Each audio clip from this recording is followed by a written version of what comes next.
कभी जब दिल घबराए, मन कुछ पल के लिए सुकून ढूंढना चाहे या खुद को तराशने का जी चाहे, तो एक बार बनारस जरूर घूम आए, क्योंकि यहाँ बने घाट और शाम की गंगा आरती का नजारा आपको वो सुकून दिलाएगा जो आपको कहीं और नहीं मिलेगा। भीनी भीनी महक, चंदन की खुशबू, गंगा की नदी से निकलते हुए सूर्य भगवान का दर्शन और गंगा जी की लहरें मानो अपने आप में ही कुछ कह जाती है।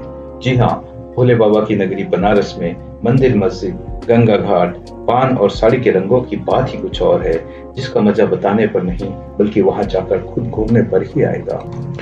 कई बार सफर का संयोग अचानक ही बन जाता है। यात्राओं की योजनाएं बनानी नहीं पड़ती, बल्कि ये किस्मत से हमें मिलती है और फिर रह जाती है हमारी यादों में ताउम्र याद बनकर। मुंबई से बनारस का ये सफर भी कुछ ऐसा ही था। जब हमने बनारस का टिकट बुक किया था, तब हमें ये नहीं पता था कि हमारे घर से मुंबई एयरपोर्ट का 40 मिनट का सफर हमें तय करने में 4 घंटे लगेंगे। जिस दिन हमारा फ्लाइट था, उसी दिन महाराष्ट्र में नई सरकार का शपथ ग्रहण समारोह था और इस वजह से ट्रैफिक इतना जाम था कि हम में से कुछ लोगों को काफी समय तक पैदल चलना पड़ा और दूसरा टैक्सी लेके एयरपोर्ट पहुंचना पड़ा। जब हम एयरपोर्ट पहुंचे तो फ्लाइट डिपार्चर को सिर्फ 10 मिनट बाकी था। चेक इन काउंटर पे उन्होंने लगेज लेने से मना कर दिया। हमारे पास एक लास्ट होप बची थी, बोर्डिंग गेट पे जाके वहां के ड्यूटी ऑफिसर से रिक्वेस्ट करना, और हमने भोले बाबा का नाम लेके वैसा ही किया। और जैसा कहते हैं कि अगर भगवान काशी विश्वनाथ चाहे तो ही आप उनके दर्शन को जा सकते हैं, यहाँ पर भी कुछ ऐसा ही हुआ। ड्यूटी ऑफिसर ने हमें कुछ मिनटों का समय दिया ताकि हमारे दूसरे साथी जो अभी भी ट्रैफिक में फंसे थे वो भी आके बोर्डिंग कर ले, और इसके साथ ही हमने ड्यूटी ऑफिसर का धन्यवाद किया और भोले बाबा का नाम लेके फ्लाइट में बोर्ड किया। और इस तरह से एडवेंचरस जर्नी करके हम भोले बाबा की नगरी बनारस पहुंच गए।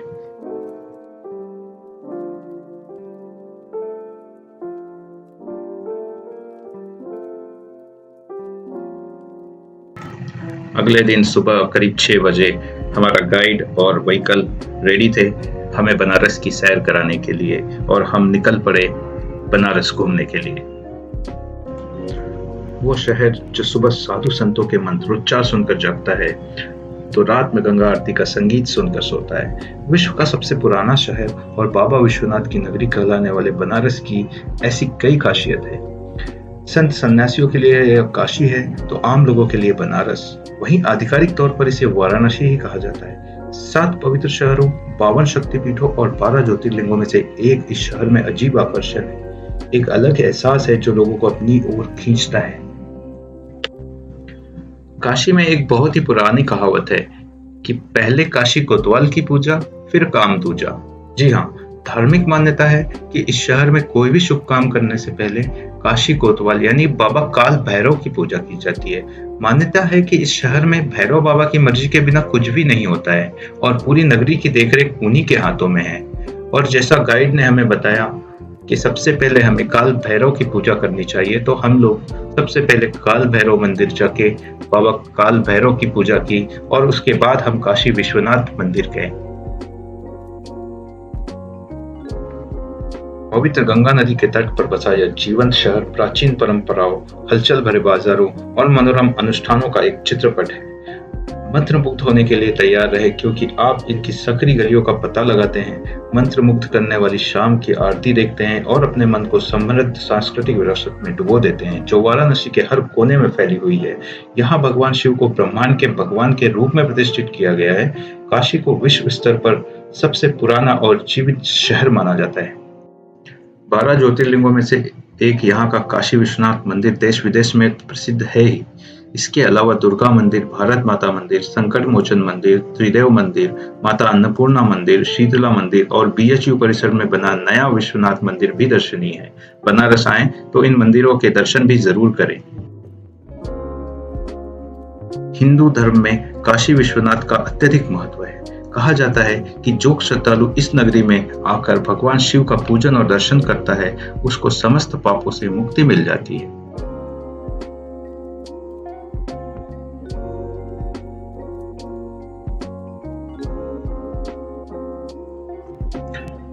बनारस आने के लिए भारत के सारे मेजर सिटीज से आपको फ्लाइट मिल जाएगी और यह शहर रेलवे और रोड से भी वेल कनेक्टेड है। बनारस घूमने का सबसे उपयुक्त समय सितंबर से मार्च तक का है।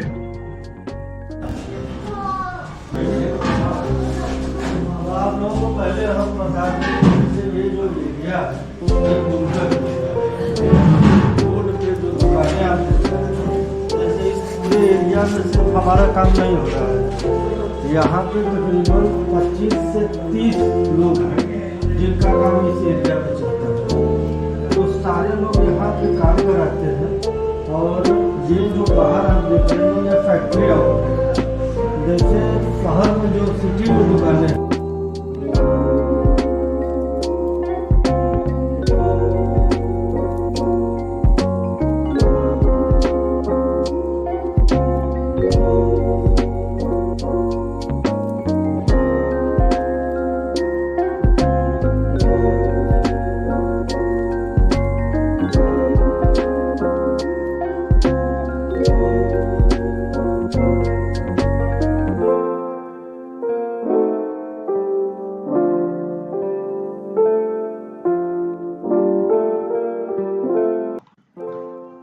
आपने बॉलीवुड का वो गाना तो सुना ही होगा, खई के पान बनारस वाला, खुल जाए बंद अकल का ताला।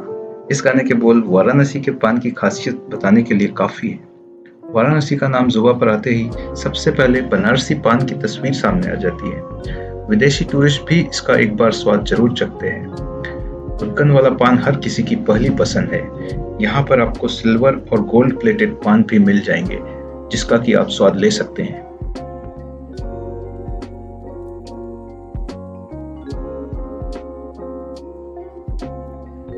इस शहर की रवायतें और पौराणिक विरासत जितनी समृद्ध है, वैसे ही लुभाने वाली है यहाँ स्वाद की परंपरा। कुल्हड़ वाली दूध, तरह तरह के फ्लेवर वाली लस्सी, वो बड़े बड़े दही वड़े और रबड़ी, इन गलियों से स्वादिष्ट आपको और कहीं नहीं मिलेंगे। यहाँ गुपचुप खाना हो तो रेवड़ी तालाब की ओर रुख कर सकते हैं। वहीं सुबह के नाश्ते में कचौड़ी सब्जी और जलेबी का लजीज स्वाद लेना हो तो दशाश्वमेध घाट के पास वाली दुकानों में आपको मिल जाएंगे।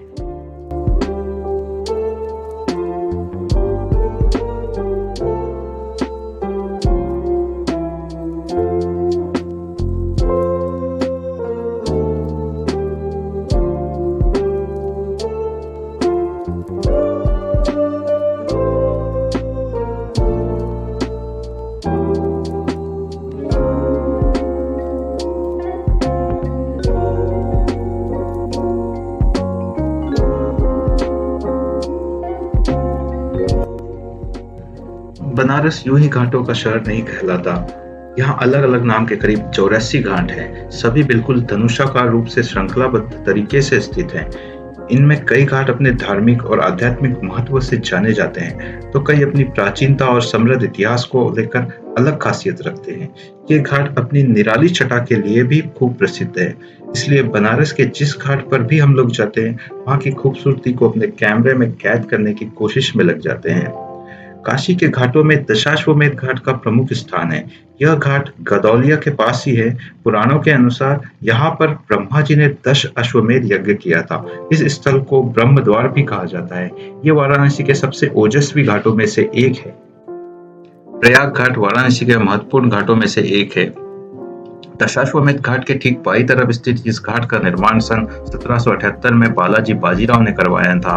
वही 80 घाट पर श्रद्धालु शिवलिंग के रूप में भगवान शिव की पूजा करते हैं, लेकिन इस पूजा से पहले इसी घाट पर स्नान करते हैं। आपको बता दें कि यह वही 80 घाट है जहां मशहूर भारतीय कवि तुलसीदास जी ने रामचरितमानस जैसे ग्रंथ की रचना की थी। वहीं वाराणसी में मणिकर्णिका घाट भी स्थित है। इस घाट पर अंतिम संस्कार किया जाता है।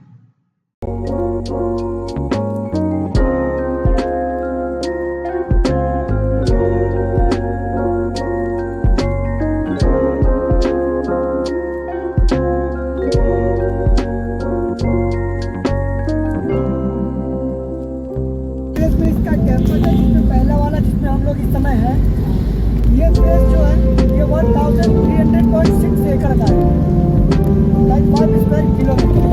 वो देखिए राजा वो IMS के पीछे मर्चुरी है और ये एक ऑडिटोरियम कॉन्फ्रेंस हॉल जो 1974 में बना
सो फ्रेंड्स, हम आ गए हैं अब गंगा घाट पे। यहाँ से हम गंगा आरती अटेंड करने के लिए जा रहे हैं और प्रिशा और लिशा बोट पे बैठ चुके हैं।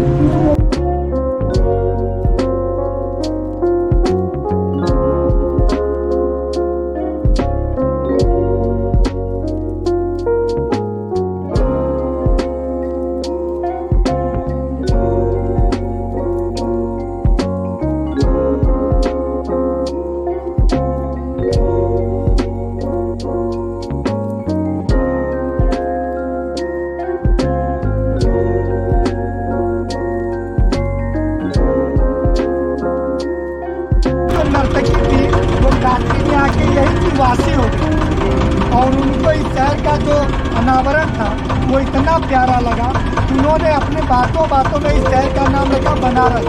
बनारस का मतलब होता बना और 10 शब्दों को मिला के उन्होंने इस शहर का नाम रखा। बना का मतलब होता है मेड, MAD, और रस का मतलब होता है the juice of life. When you have come in Varanasi, you can make the juice of life yourself. तो उन्होंने कहा कि इस शहर में जीवन का जो रस है, आनंद है, वो बना बनाया यहाँ पे पूरा परिपूर्ण है, इसलिए उन्होंने इस शहर का नाम रखा बनारस। तो इस शहर का 4 नाम हुआ, आनंद कानन, काशी, वाराणसी और बनारस। तो मैंने बताया था आपको कि जहाँ पैरों ने गंगा जी का सर करना तो वो गिरा था, तो ऊपर वो रेड कलर का मंदिर है, वही दिखा वहाँ पर महादेव का मंदिर है। और वो सामने देखिए वो मंदिर टेढ़ा दिख रहा है, वही है काशी पर्वत मंदिर, इसको रत्नेश्वर महादेव मंदिर कहा जाता है। थोड़ा दूर कर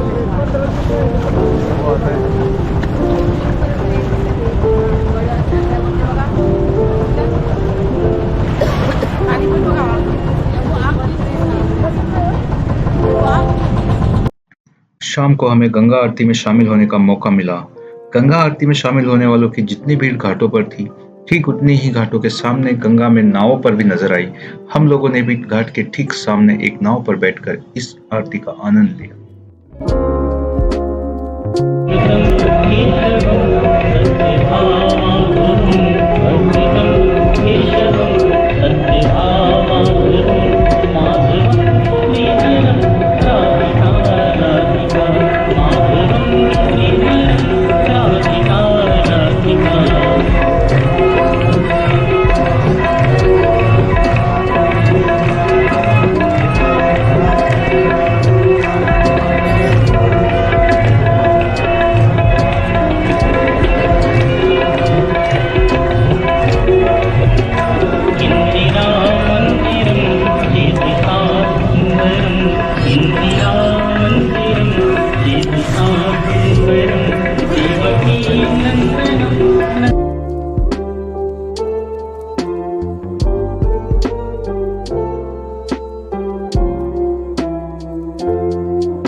हम लोगों ने सुबह गंगा में स्नान किया।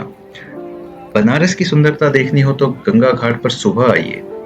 एक और उगते सूर्य की किरणों से खेलती गंगा की लहरें बिल्कुल सोने से सुनहरी दिखती है और इन सब के बीच गंगा में लगाई डुबकी एक नया जीवन दे जाती है। गंगा की तेज लहरों में अपने शरीर को बिल्कुल शांत छोड़ देने पर ऐसा महसूस होता है मानो गंगा मैया हमें अपनी गोद में तकिया देकर झुला रही हो। काशी विश्वनाथ मंदिर भारत के आध्यात्मिक और सांसारिक मूल्यों का प्रतीक है और इसलिए इसे सबसे महत्वपूर्ण माना जाता है। जीवन में एक बार हर किसी को बाबा भोलेनाथ की नगरी बनारस की यात्रा जरूर करनी चाहिए।